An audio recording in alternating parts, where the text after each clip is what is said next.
Chilling tales for dark nights.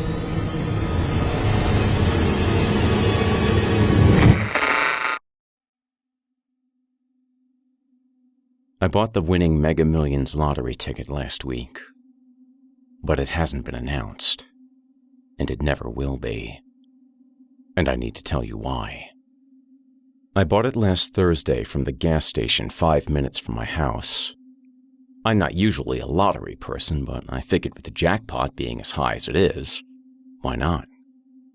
It wasn't until I got home that I noticed it. The message. Underneath the Mega Millions logo was a message printed so lightly it was barely visible. Come alone. And below that, at a bit of an angle, just as nearly readable, was a set of GPS coordinates. I looked up where those GPS coordinates led, and it was about a 3-hour drive from my house, an apparently empty field just past the state line. I did some searching around online, looking for similar instances as this one, people seeing messages on their lottery tickets, but found nothing. I was apprehensive to go, I think with good reason, but I was intrigued.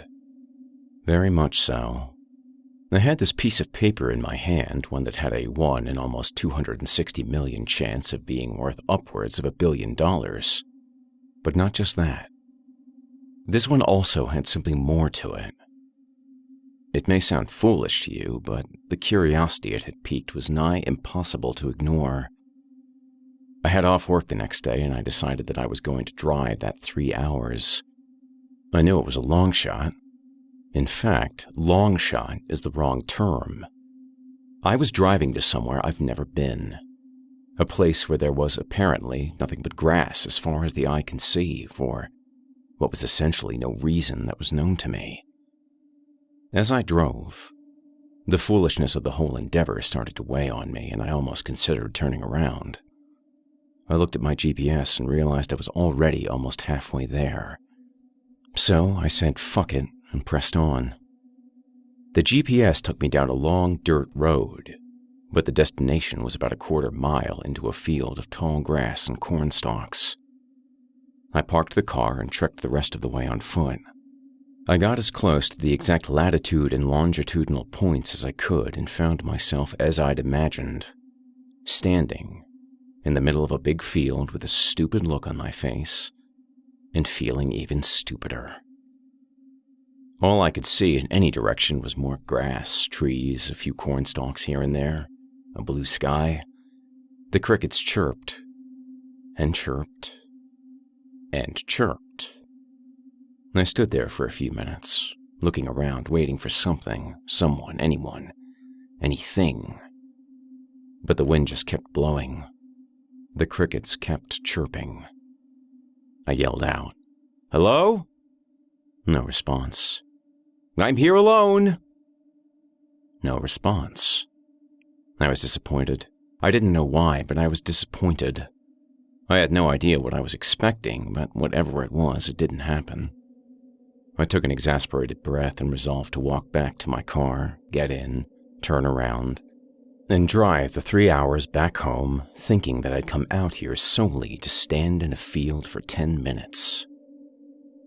Then I turned around. Standing behind me were 4 people in suits. Over those suits, they wore ankle-length jackets with hoods that completely obscured their faces. They stood shoulder to shoulder, effectively blocking the path from whence I'd come. I just sort of stood there. I had no idea what to expect. This certainly isn't what I was expecting, but then again, the entire scenario was strange, so perhaps this wasn't all that unusual, considering. Just as I was going to open my mouth to try to speak, one of them beat me to the punch. "Do you have the ticket?" I reached in my back pocket and retrieved my wallet, took out the ticket, and held it up. The 2 people on the inside of the line stepped back into the side, extending their arms as if to invite me to walk past, an invitation I hesitantly accepted. I took awkward steps towards them, towards them, up to them, and started past them. Once I'd passed the cloaked people, they turned around and began to follow me. Every instinct I had told me to run, but each of my legs felt like they weighed 1,000 pounds. I kept on the way I'd come, but about halfway back, I was met by 2 more people in suits and cloaks, who then led me into an area covered in grass that was taller than me. The other 4 continued to follow closely behind, and it was them I was most unsure of. We walked for about 3 minutes through the tall grass until we met yet another 2 people in suits and cloaks standing in a small circular area where the grass had been laid flat. Those 2 then leaned over and each moved a sheet of the downed grass to the side, revealing a hatched door. It was then that I found my voice. "Where does that go?" I asked them, even though I felt like I didn't have a choice as to whether or not I'd be finding out regardless. "To safety," someone said from behind me. That answer actually put me at relative ease, and I still don't know why. I had no reason to think anything good was going to happen, but that assurance gave me a strange peace of mind. I walked up to the hatch and looked into it, finding a narrow staircase leading down to a landing with what looked to be an equally narrow hallway to the left. I looked over my shoulder and found the suited people slowly closing in behind me. Not necessarily in a threatening way, so I started heading down the stairs. As I got about halfway down, some lights clicked on, which I was thankful for, as I'd expected to be in the dark once the sunlight was no longer an option. The door to the hatch was closed behind me and the 4 cloaked people that followed closely behind. 2 of the cloaked people squeezed around the sides of me and led the way as we passed a number of doors. We finally reached the end of the hall, and a set of double doors. One of the suited people removed a glove and placed their right hand on a scanner, and I heard a lock unclick. They opened the door and led me in, and I was met by a man in a red suit with a white hooded cloak. He looked to me and asked an odd question. "Do you feel lucky?" I didn't know how to respond, so I just kind of shrugged. "How did you feel when you bought the ticket?" he asked. Just sort of like I just bought a lottery ticket. I don't know." I was beyond nervous. "The ticket you bought is a winner. The winner. Had you cashed it in, you would be wealthy beyond your wildest imagination. So, why am I here? Why am I not cashing it?" His crypticness was immediately aggravating. "Wait, how do you even know that? The winning numbers haven't even been drawn yet." "Do you remember who won the last time there was a substantial jackpot? Or the time before that?" the man asked. "Well, they're dead. They're missing, I suppose, officially, but they're dead." Again, I didn't know what to say. An 11-person office pool won this past July in California, but the true winner was a woman named Patricia Stevens. They made sure another ticket with the winning numbers was printed so they could take her. Before that, a trust in Ohio was named as the winner. But it was really a small profit organization in Minnesota, which soon shut its doors without reason. About a month before that, a man named Richard Wall in New Jersey was the supposed winner. The person before him that got the same numbers he did was Matthew Paulus, who left his house to go claim his winnings and was never seen again. "Just up and left his wife and newborn daughter," he continued. "You were the first one we were able to get before the ticket was cashed and it was too late. Before they replaced you with a new winner." "Too late? Wait, hold on, what?" I had no idea what was going on. "Too late for what?" "Before they could get to you," he said, as if I was supposed to know who he was talking about. "Who? What the fuck are you talking about?" I just wanted to know what was happening, and getting these bits and pieces was frustrating. "The MUSL," Multi-State Lottery Association. They're doing things. They're taking the people that have won, the actual winners, and experimenting. They believe there's something about the human brain, the human mind, consciousness, that influences what we call luck. I stared at the man for a moment. "That's fucking ridiculous," I blurted out, not meaning to be rude, but it was ridiculous. "I'm sure that's how it sounds. Perhaps I can show you." The man's tone changed from one of hurried panic to a calm, relaxed one. He led me through another door, down another hallway, and into what looked to be a hospital room, only with markedly more computers, none of which were on, and some of which looked like they hadn't been touched in some time, others yet broken. "What is this place down here?" I asked. Not just the room we were in, but the entire bunker. "This is where we monitor them," he replied. "The lottery people?" "Yes. As well as..." he trailed off.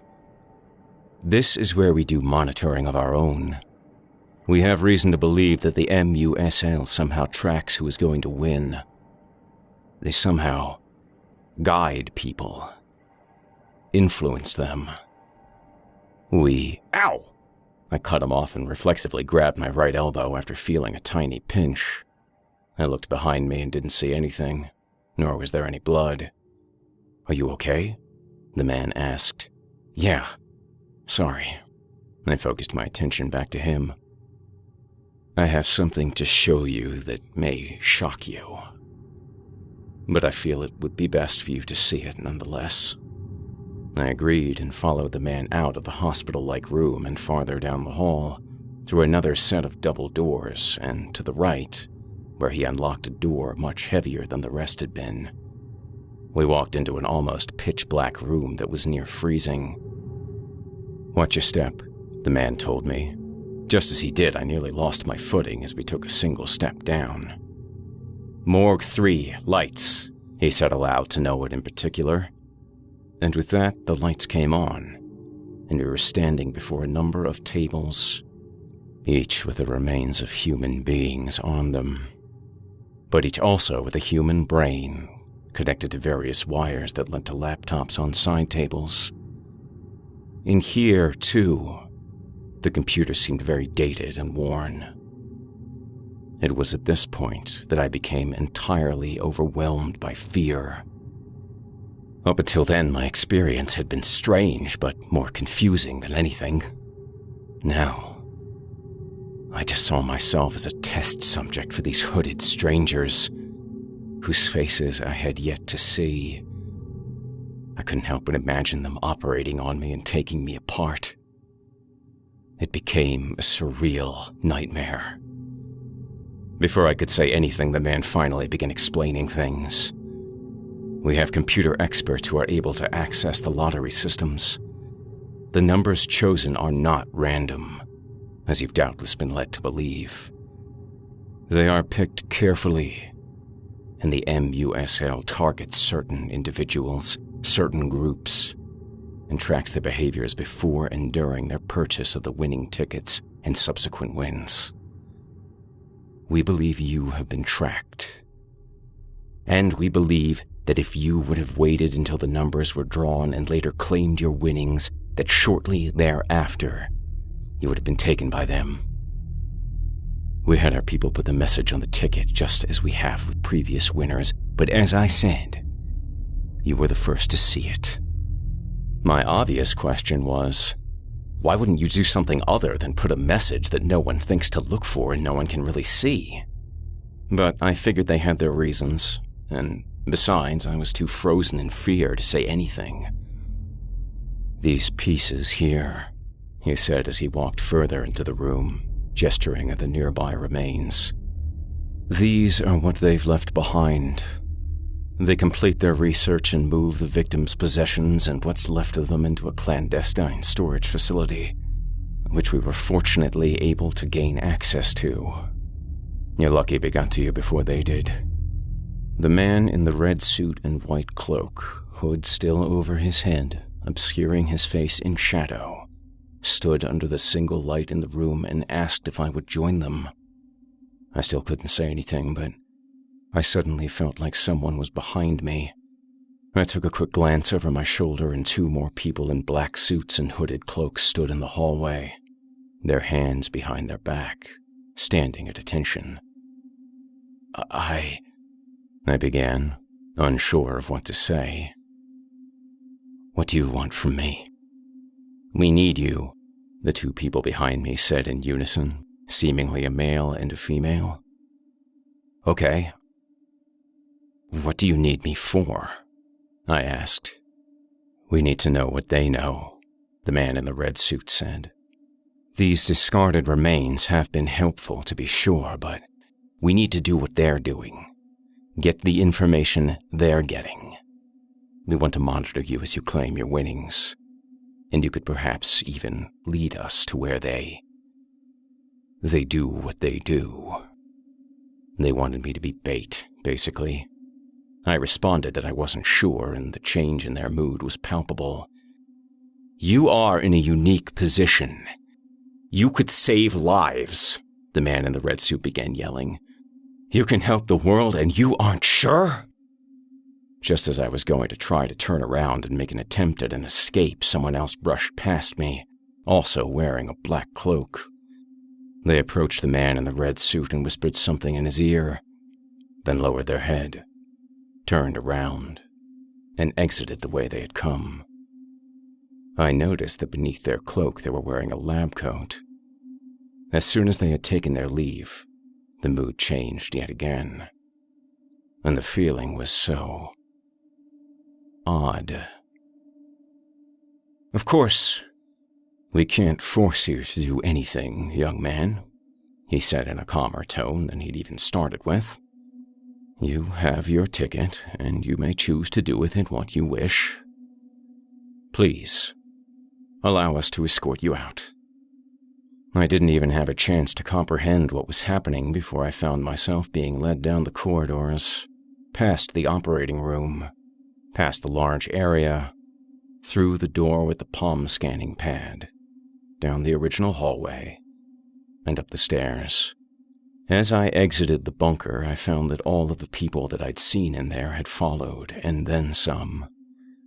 Once we were all outside, all of them with their hoods up, faces still hidden, the man in the red suit walked up to me, his head down. "If I were you, I would tear up that ticket. Make no mistake, the winning numbers are on it. But what will follow, should you choose to make your claim, isn't worth any amount of money. This, I guarantee." I said nothing in reply and instead turned around and sprinted back to my vehicle. I got in, pulled a quick U-turn, and sped away from there as fast as my car would take me. I looked in my rear view as I sped down the dirt road and saw a giant plume of smoke rising from where the bunker had been. I made it home, still more confused than anything. The night they drew the winning numbers, I found that I do indeed possess a winning ticket, and that I had correctly chosen all 5 numbers, plus the Mega Ball and the Megaplier. At first, I couldn't believe my eyes and was hesitant to claim my winnings, but then something clicked in me. At the same time, I felt the urge to write this, to let the world know of what is ostensibly going on. But it sounds ridiculous, right? That's because it is. I'm going to be a billionaire, and there's nothing I need to worry about. I was born lucky, I suppose. I can feel it running through my veins. It's an odd sensation. I really am just a very lucky person. Right? Chilling tales for dark nights.